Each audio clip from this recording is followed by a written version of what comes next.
Obviously, you want to win every time you go on the floor. How was this one different from Dayton in terms of how it sits with you and your teammates and your coaches? We know that was going to be up and down in the season, having a brand new coach and everything. You know, the difference from being in Dayton a couple nights ago and being home tonight was we didn't get lost in the game.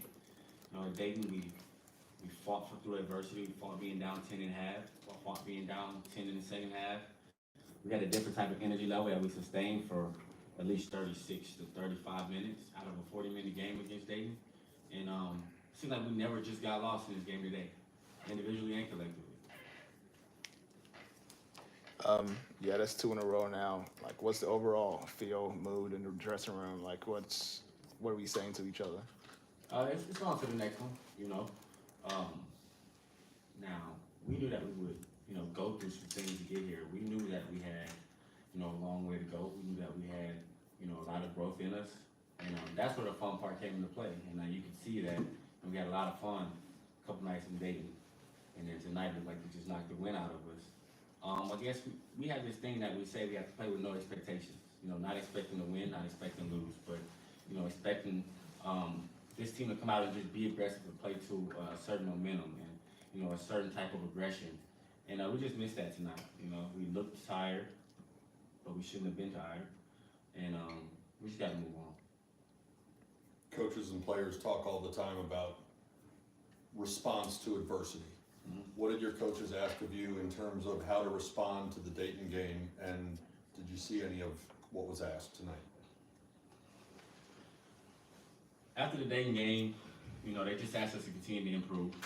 We always say, you know, they have no expectations out of us, but to work hard and come in and be blue-collar guys every day. And after the Dayton loss, we had 2-3 really good practices. You know, having that, it's kind of shocking to go through what we went through tonight, but, you know, we just have to just turn the page. It's not too much of a, you know, I can't really look back on it too many times. As a leader, I have to continue to push, I have to make sure everybody else is ready to play. We can't speak and take away from what Evansville will bring on Saturday, and hopefully you guys see a better team. We will see a better team on Saturday. Yeah, I was going to ask you if anything surprised you about tonight with just the play and just, you know, how you guys came out. No, actually, it's kind of crazy. Our Coach Crow, had this guy, and everything that we went over, everything that we memorized was ran tonight. We were just steps behind, I would say, in energy and lackluster performance energy-wise, and on the defensive side of the ball. We're still learning offensively. We struggled there in Dayton, even though we put up points and you know, happened to be in the game around a certain time point. We're still struggling offensively, but on the defensive side of the ball, we just have an expectation to, you know, kind of turn guys and, you know, make it a little hard for the opposing team. Tonight was tough. You went to the locker room at halftime down 13, a little bit closer in the second half. What kind of adjustments did you talk about at halftime, and what did you see as a difference, if any, between the first and second half? Coming in at halftime down 13, we believe that we're going to come back and win this game. I don't think we should think any other way. But we knew that we had to turn around our energy level. We had to, you know, shift our energy level and our focus. And we thought that we were playing soft. You know, we let them come in and, you know, we played soft for the first half. I'll leave it at that. But we just had to pick it up, and we never picked it up, you know. I try to sit here and make sure I say the right things because it hurts me just as much as it hurts the guys in the locker room. So just trying to be a positive representation, and we'll be fine. Maybe how big is that to be a senior, be a leader, and kind of be the guy that is the one that pushes this one out of your guys' mind as you guys move forward? Right, it's a little tough, you know, when you're on a court and, you know, for the majority of the game like I am, and, you know, you have this thing in your mind that you want to do, and you have this set in your mind that you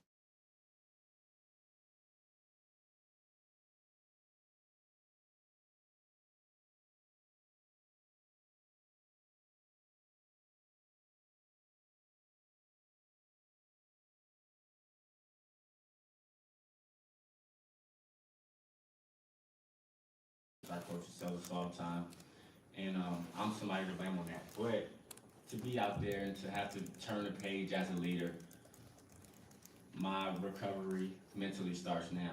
So it's already started. So Several guys, particularly you and Zurich, it seemed like took a beating all night and were on the floor several times. Do you worry about, can you go through a full season taking that kind of physical pounding? yeah, I definitely can. Try not to give the refs a hard time about it. I thought she was gonna shift into a referee type thing where, you know, maybe I need to bark for something, you know, extra with the whistle, but you know, our bodies can sustain it. And if it can't, we have guys on the bench who can come in and do what we can.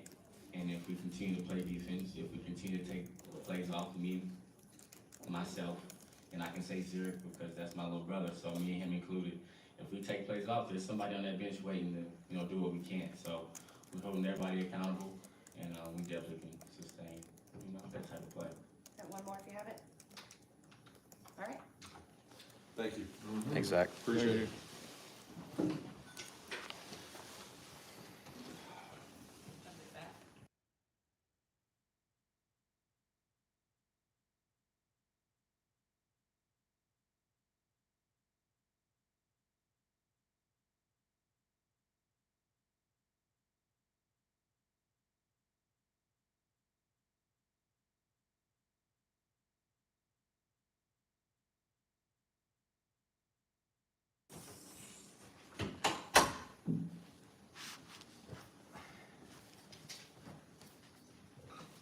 All right.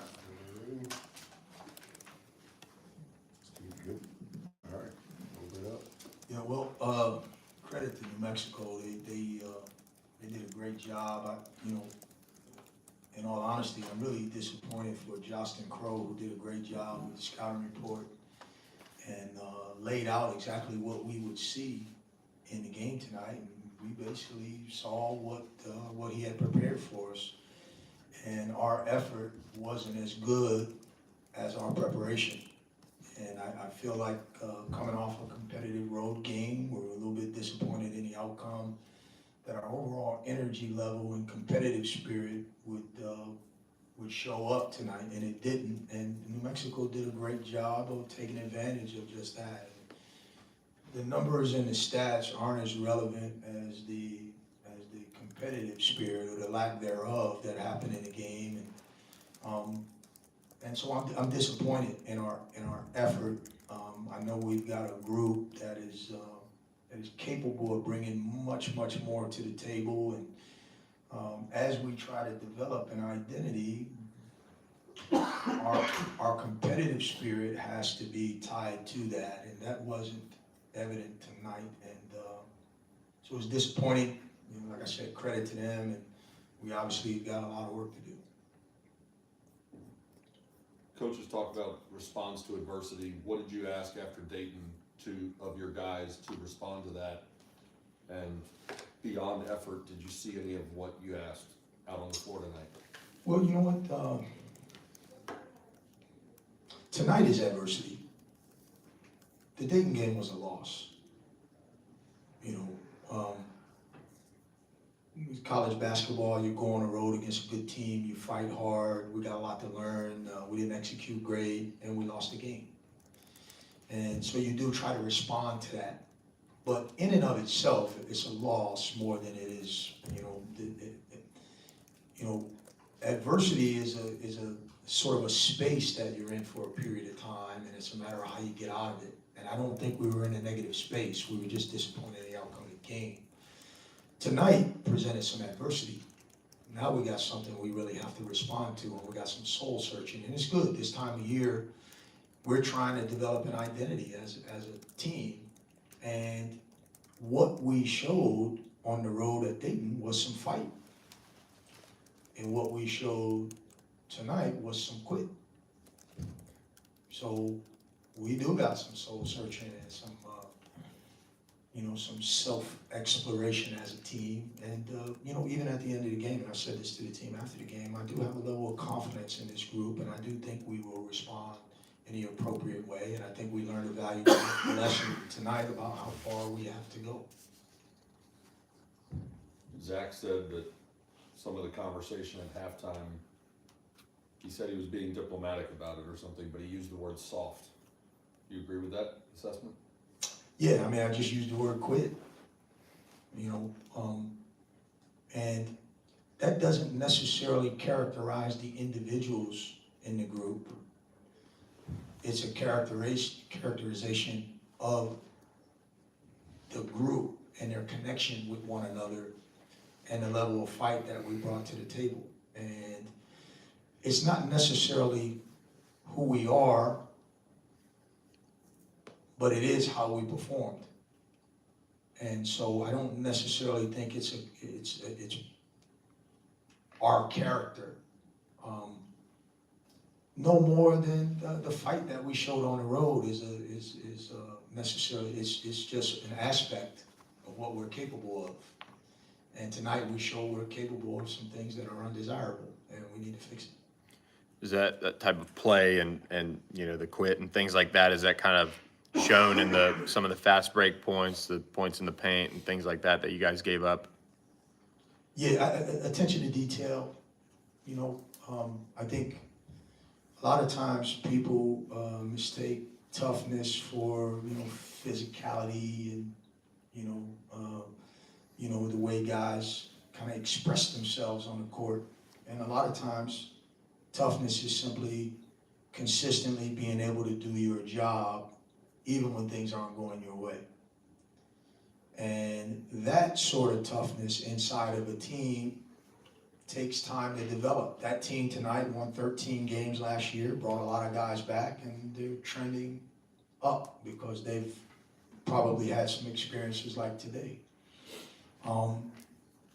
So I think we're a team with a tough schedule that's got an opportunity to really grow and learn from this. And the confidence that I do have in the group, the makeup of the group, because of guys like Zach, that we'll go over this, we'll address it, we'll get on the practice court on Thursday, and I'd be surprised if there wasn't a positive response. I know you said some of the stats and some of the numbers aren't as important as what you saw, but the 36% going 23 of 64 from the floor, what did you see that just kind of was that effort part of the struggle offensively, or was it just some bad looks, or kind of what you see? No, I thought we had some good looks. We had some point blank looks. We do have some guys that are still searching for individual confidence. And that can oftentimes create some selfishness, even if you're not talking about a selfish individual. I don't think there's necessarily a situation where we have a selfish team. But when you're trying to play well and you really want to perform, sometimes your focus gets narrowed on yourself. And it's hard to think about that and the whole at the same time. And part of our challenge is to try to get them to think more about the whole. And that does correlate some with the fact that we've got a new group of guys who are playing together and have a new opportunity and want to make the most of it. And so giving some of that up and trusting yourself and trusting one another, the cream kind of rises. And that's sort of what you saw on Friday night. They just kind of got lost in the game, and the next thing you know, a double-digit lead had become a tie game and a one-point game with 2.5 minutes to go. And we didn't have that same sort of spirit. We didn't let go enough. And we missed a couple of chippies and a couple of easy shots, and guys got a little tight, and then they started thinking about themselves instead of just getting lost in the battle. As you said, new group. So going through this kind of like 2 losses in a row, how important is going through these and like coming out on the good side of it? I think the challenge for me, and the good thing is I'm a little bit older now, that I have to maintain a focus on the big picture. And I've been doing this long enough to know that adversity is really an opportunity for you to grow. So I think one of the great things about having a great schedule is that you do have to keep bringing it. You're gonna have to respond. And I think for what we wanna do from a program standpoint, these lessons can really be good if you take advantage of the opportunity to make the most of these lessons. And we sure got ourselves a pretty good opportunity tonight. And we'll find out a lot about ourselves. But you know what, we played Oklahoma State in a close scrimmage. And I remember asking these guys this past week, doesn't that seem like a really long time ago? And they're like, yeah, it was like October 15th, but it seemed like forever ago. And so will this. If we learn from it and grow, and we'll be able to point to it at some point as something that helped us become who we expect to become. And I have to have that foresight so that I can share it with them. But if I wallow, then so will they. And I won't. And so we'll get better. What did you see either in the first two games or practice that earned Jefferson a starting nod tonight? But then Jalen still got 22 minutes. Jalen was 5 minutes late for a film session last night, so I brought him off the bench. And I could have given the opportunity to any number of guys, but I wanted to put the best defensive team on the floor. And Jefferson's one of our better defenders, so I wanted to start the game with him, and it's as simple as that. Jalen's role is as a defender, but he was late, 5 minutes, you know, whatever, traffic, whatever kept him. It was, I wasn't going to suspend him, I wasn't going to do, but I was just going to bring him off the bench. It was as simple as that. Xavier Foster gets a few minutes there at the end. What have you seen from him lately, and what are some of the things that he has to do to find himself in a bigger role? Stack days together, he's just learning the game. He's bought into the team concept. This journey for him is about growing as a young man and then carrying that growth onto the basketball court and learning basketball concepts so that he would have an opportunity to get confidence in what we're doing. And then once he does that, the talent part will take hold because the talent is really significant. But his attitude is so great. Everybody in his circle have a great perspective on where he is. And we all, as a team, know that he's a guy with tremendous future. But he's been out of basketball for a long time, and he's always relied on his physical ability.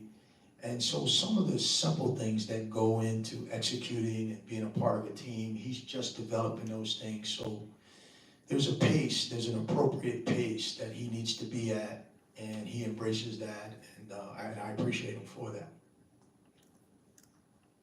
Anything else?